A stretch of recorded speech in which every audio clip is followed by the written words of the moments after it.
All right, we're going to head to the voicemail of Truth and Reason. This one about Deshaun Watson. Dave, this is Cassius, the quintessential Cleveland Browns fan. Now, here's what I've been thinking. We know that Roger Goodell worked for the NFL owners. Well, the Haslams are owners of an NFL team too, so essentially he's their employee too. So I just do not believe that the Browns would have invested so much in Deshaun Watson without having a clue from the NFL office. I just don't believe that. I believe that they also have an idea of what's going to happen ultimately with this decision. I believe that. I do not believe that they're just going in here blindly, because these are billionaires you're talking about. They're no fools. So I believe that some kind of way the Haslams have some kind of idea what's going to go down. So I believe they've been assured that he will not miss the entire season. What are your thoughts about that, Dan? Go Browns.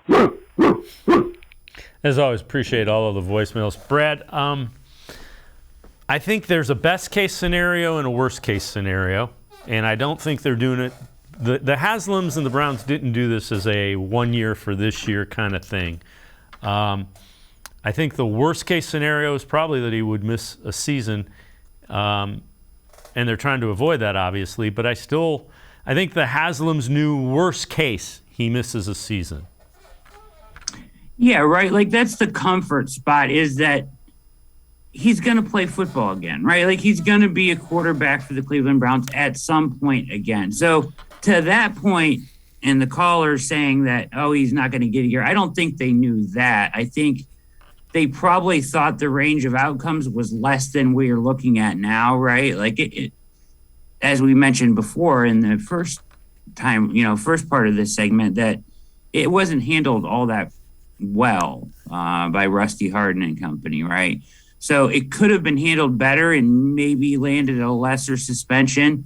But, and we're looking at, a year right in the face potentially right now. I know there's supposedly maybe some settlement talks going on right now, so we'll see with that. But I think they thought it was probably less than a year. But ultimately, even if it is in the range of outcomes, and even if he does get a year, he's going to be QB1 for the Browns at some point. And I think that's what the decision was based on, big picture, like you said. Yeah, I agree wholeheartedly, and I think the Haslams still make the trade. And Andrew Berry and the Browns, whoever you want to say, I think they still make the trade without